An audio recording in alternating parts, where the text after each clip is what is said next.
ये कहानी नहीं, सच्ची घटना है। तुम अब मायके कभी नहीं जाओगी। अब तुम मायके नहीं जाओगी, कभी भी नहीं। घर में रहो और अपना घर संभालो। अब इस मुद्दे पर मैं दोबारा कोई बात नहीं करना चाहता। मयंक ने माधवी से दो टूक बात की और अपने ऑफिस रवाना हो गया। माधवी वहीं खड़ी देखती रह गई। उसकी सास गरिमा जी के लिए भी ये एक बहुत अजीब था। अपने शांत स्वभाव के बेटे को आज अपनी ही नज़रों के सामने पत्नी को डांटते देखा था। मयंक ने कभी भी माधवी को मायके जाने से मना नहीं किया। ये पहली बार था कि मयंक ने उसे इस तरह से जवाब दिया था। नहीं तो इतने दिन से मायके जाने के लिए बोल रही थी, पर वो हर बार टाले जा रहा था, जबकि हर बार तो वो उसे खुद ही मायके छोड़ाता था। आज माधवी जिद पर ही अड़ गई तो मयंक ने जवाब देकर गया। मयंक के जवाब पर गरिमा जी कुछ नहीं बोली, चुपचाप अपने कमरे में चली गई, क्योंकि वो तो जानती थी कि मयंक क्यों मना कर रहा है। इधर सोचते सोचते माधवी वही हाल में सोफे पर बैठ गई। पिछली बार पापा छमाही में मायके गई थी, उसके बाद मायके जाना ही नहीं हुआ। ये अलग बात है कि मायके से भी किसी ने फ़ोन करके बुलाया नहीं, पर क्या फ़र्क पड़ता है तो उसका मायका ही ना। मम्मी और भाई सब तो हैं, फिर मयंक जाने से क्यों इनकार कर रहा है? जबकि जब पापा थे तो वो कभी मना नहीं करता था। यहाँ तक कि उसके बाद भी उसने कभी मना नहीं किया। सोफे पर बैठी माधवी इन्हीं सब चीज़ों को सोच रही थी। माधवी की शादी को 5 साल हो चुके थे। मयंक काफ़ी सुलझे हुए इंसान थे। घर में सास गरिमा जी थी। कभी उन्होंने माधवी पर रोक टोक नहीं की, लेकिन एक ही बात थी जहाँ वो माधवी को टोकती थी, वो थी मायके जाने को लेकर। माधवी की शुरू से ही आदत थी, मायका पास था तो हर सप्ताह ही मायके पहुंच जाती थी, फिर सुबह से शाम तक वहीं रुककर आराम से आती। मयंक ने कभी इस बात को लेकर उसे रोका नहीं, लेकिन गरिमा जी हमेशा टोकती। बहू, ये क्या नियम बना रखा है तुमने? जब देखो मायके चली जाती हो। मुझे तुम्हारा इस तरह हर सप्ताह मायके जाना पसंद नहीं है। लेकिन माधवी एक कान से सुनती और दूसरे कान से निकाल देती। गरिमा जी मयंक को कहती तो मयंक भी हंसकर टाल देता। क्या माँ, आप भी सुबह जाकर शाम को आ तो जाती है, फिर क्या दिक्कत है? क्यों मना करती हो? जाने दो। इसके आगे गरिमा जी कुछ नहीं कह पाती। यहाँ तक कि जब बेटी नव्या हुई तब भी यही हाल था। आज नव्या भी 4 साल की हो चुकी थी, लेकिन अभी 8 महीने पहले ही माधवी के पिता का हार्ट अटैक से मृत्यु हो गई। 15 दिन माधवी वहीं रही। उसके बाद हर महीने जो श्राद्ध निकलता था उस पर भी वो गई थी। मयंक भी साथ गया था, लेकिन छमाही के बाद अचानक ऐसा क्या हो गया कि मयंक उसे मायके जाने नहीं देता। आजकल मम्मी भी फ़ोन पर ठीक से बात नहीं कर पाती। क्या पता दोनों भाभी मम्मी को ठीक से रखती भी हैं या नहीं। ऊपर से मयंक का ये व्यवहार। सोचते सोचते माधवी जब किसी नतीजे पर नहीं पहुंची तो मन ही मन खुद ही निर्णय लेकर खड़ी हो गई। आज तो चाहे कुछ भी हो जाए, मैं मायके जाकर ही रहूंगी। आखिर मुझे अपनी मम्मी और दोनों भाइयों और भाभियों से मिलने का हक है। मयंक इस तरह मुझे मना नहीं कर सकते। सोचते सोचते माधवी कमरे में गई और फिर तैयार होकर बाहर आई। तब तक गरिमा जी भी बाहर आ चुकी थी। उसे तैयार देखकर गरिमा जी ने पूछा, बहू, तुम कहीं जा रही हो? जी माँ जी, मैं अपने मायके जा रही हूँ। मम्मी से मिले बहुत दिन हो चुके हैं, तो उनसे मिलकर जल्दी ही आ जाऊंगी। नव्या के आने से पहले ही आने की कोशिश करूंगी। नहीं हो पाया तो आप नव्या को खाना खिला दीजिएगा। कहकर माधवी बाहर की तरफ मुड़ी ही थी कि गरिमा जी ने रोक दिया। बहू, तुम अब मायके नहीं जाओगी। सुबह मयंक ने मना किया था तुम्हें, फिर क्यों जा रही हो? गरिमा जी की बात सुनकर माधवी खड़ी रह गई, फिर हिम्मत कर बोली, माँ जी, मेरी मम्मी पर दुखों का पहाड़ टूटा है। उन्होंने अपना जीवन साथी खोया है। हम लोग उसकी भरपाई नहीं कर सकते, लेकिन कम से कम मैं अपनी मम्मी से मिलकर तो आ सकती हूँ। उन्हें थोड़ी तसल्ली तो दे सकती हूँ। बेटी हूँ उनकी, क्या इतना सा भी मेरा हक नहीं है? इतने दिन हो चुके हैं मुझे उनसे मिले हुए।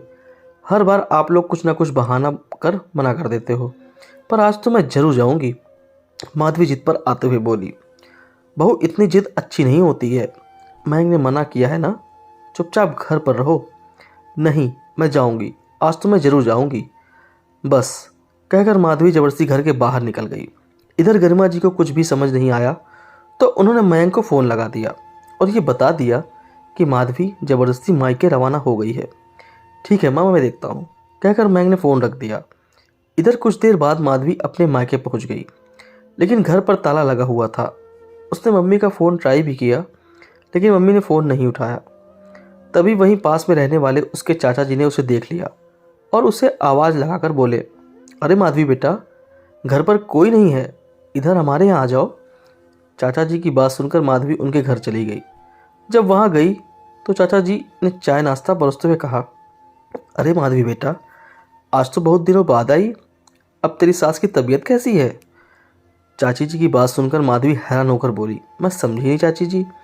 अरे तेरी सास सीढ़ियों से गिर गई थी ना, इसीलिए तो तूने इतने दिन से नहीं आ रही थी, उसी बारे में पूछ रही हूँ। अब तो तेरी सास ठीक है ना? चाची जी ने उसे समझाते हुए कहा। सुनकर माधवी हक्की बक्की रह गई। भला उसकी सास को कब चोट लगी? आपको किसने कहा चाची जी कि मेरी सास को चोट लग गई है? मैंने तो कुछ बोला ही नहीं, माधवी हैरान होते हुए बोली। तभी चाचा जी बीच में बोल पड़े, अरे छमाही के 2 दिन बाद जब प्रॉपर्टी का बंटवारा हो रहा था और पेपर्स पर तुम्हारे साइन चाहिए थे, उस समय तुम्हारे भाइयों ने ही बताया था।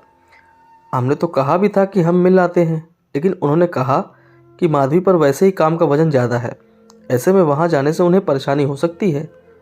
प्रॉपर्टी का बंटवारा ये कब हुआ? सुनकर ही माधवी का दिमाग घूम गया।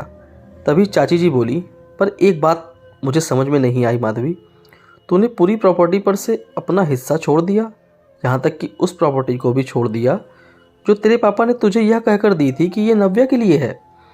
सुनकर ही माधवी कुछ समझ ही नहीं आ रहा था कि वो क्या करे और क्या बोले। तभी चाचा जी का बेटा वरुण कमरे में आ गया और माधवी को देखकर चुपचाप खड़ा रह गया। यह देखकर चाची जी बोली, अरे वरुण, माधवी आई है, हमेशा तो इसे देखकर खूब हंसी मजाक करता है, आज चुपचाप क्यों खड़ा हो गया? तभी माधवी बोली, चाचा जी मैं चलती हूँ, नव्या के आने का समय हो गया है, माँ जी उसे संभाल नहीं पाएंगी। कहकर वो बाहर आने लगी तो वरुण बोला, रुको माधवी, मैं भी तुम्हारे बाहर ऑटो स्टैंड तक छोड़ देता हूँ। कहकर वरुण उसके साथ ही बाहर आ गया और दोनों वहाँ से पैदल ही ऑटो स्टैंड के लिए निकल गए। ऑटो स्टैंड पर पहुँचने के बाद उससे बोला, माधवी तुम यहाँ क्या कर रही हो? मुझे तो लगा था अब तुम मायके ही नहीं आओगी। आखिर तुम्हारे परिवार वालों ने तुम्हारे साथ कितना गंदा व्यवहार किया है। मयंक जी तो बहुत गुस्सा हो रहे थे, यहाँ तक कि तुम्हारे घर पर आकर लड़कर भी गए थे। आखिर तुम्हारे जीते जी तुम्हारे परिवार वालों ने तुम्हारा डेथ सर्टिफिकेट तक, छी, मैं तो ये बात अपने मम्मी पापा को बता ही नहीं पाया, पर यकीन नहीं होता कि ताई जी ने भी उनका साथ दिया अपनी ही बेटी को। कहते कहते वरुण चुप हो गया। उसकी बात सुनकर माधवी के पैरों तले जमीन खिसक गई। तभी वरुण बोला, आज शायद जमीन के रजिस्ट्रेशन के लिए होंगे, इसलिए घर पर कोई नहीं है। अब माधवी को समझ में आ रहा था कि मयंक उसे मायके आने के लिए क्यों मना कर रहा था, और इसीलिए आजकल उसकी मम्मी भी फ़ोन पर उससे ज़्यादा बात नहीं करती, बस फ़ोन उठाते ही उन्हें फ़ोन रखने की जल्दी होती है। माधवी को कुछ समझ नहीं आया तो उसने अपनी मम्मी को दोबारा फ़ोन लगा दिया, लेकिन इस बार उसकी मम्मी ने फ़ोन उठा लिया। अरे माधवी बेटा, मैं अभी मंदिर आई हुई हूँ, तुमसे बाद में बात करती हूँ।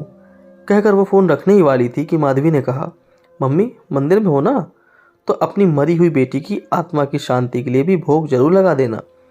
सुनते ही कुछ पल के लिए उसकी मम्मी बिल्कुल शांत हो गई। फिर जब दोनों तरफ ही मौन हो गया तो उसकी मम्मी बोली, देख बेटा, मैं मेरे दोनों बेटों के नाम में प्रॉपर्टी कर रही हूँ, आखिर तुझे प्रॉपर्टी देने का क्या फ़ायदा? प्रॉपर्टी तो तेरे साथ तेरे ससुराल चली जाएगी, आगे चलकर तेरे भाइयों को तेरे बच्चों की शादी में भात तो देना ही पड़ेगा ना, ऊपर से मेरी सारी जिम्मेदारी भी तो बेटे ही उठाएंगे। पर तू फिक्र मत कर, तुझे भी कुछ ना कुछ तो मैं ज़रूर दूंगी। मुझे आपका कुछ भी नहीं चाहिए, आप रखिए अपनी प्रॉपर्टी को। जिस माँ के लिए अपनी बेटी ही मर गई, उसकी प्रॉपर्टी का मैं क्या करूँगी? कहकर माधवी ने गुस्से में फ़ोन रख दिया और वहीं रोड पर रोने लग गई। वरुण उसे चुप कराने की नाकाम कोशिश करता रहा। तभी मयंक वहाँ आ गया। मयंक को देखकर माधवी उसके गले लगकर खूब रोई। तब मयंक ने कहा, बस इसीलिए मैं तुम्हें आने देना नहीं चाहता था कि तुम्हें ये बात पता चले। पर तुम फिक्र मत करो, मैं डिसाइड कर लिया है कि मैं इन लोगों के खिलाफ़ कोर्ट में केस करके रहूँगा। नहीं, कोई ज़रूरत नहीं है उन लोगों पर केस करने की, कुछ नहीं चाहिए मुझे उन लोगों का। मुझे उन लोगों की शक्ल भी नहीं देखनी। सोच लूँगी कि जहाँ मेरे पापा ख़त्म हो गए, वहाँ मेरा मायका भी ख़त्म हो गया।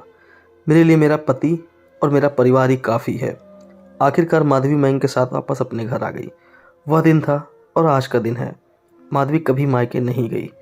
उसकी मम्मी ने आकर उसे मनाने की कोशिश भी की, लेकिन माधवी ने हमेशा के लिए हाथ जोड़ दिए। दोस्तों उम्मीद करता हूँ ये भावुक कहानी आपको पसंद आई होगी। अगर पसंद आई वीडियो को लाइक करें, शेयर करें और चैनल पर नए हो तो चैनल सब्सक्राइब करना ना भूलें। धन्यवाद।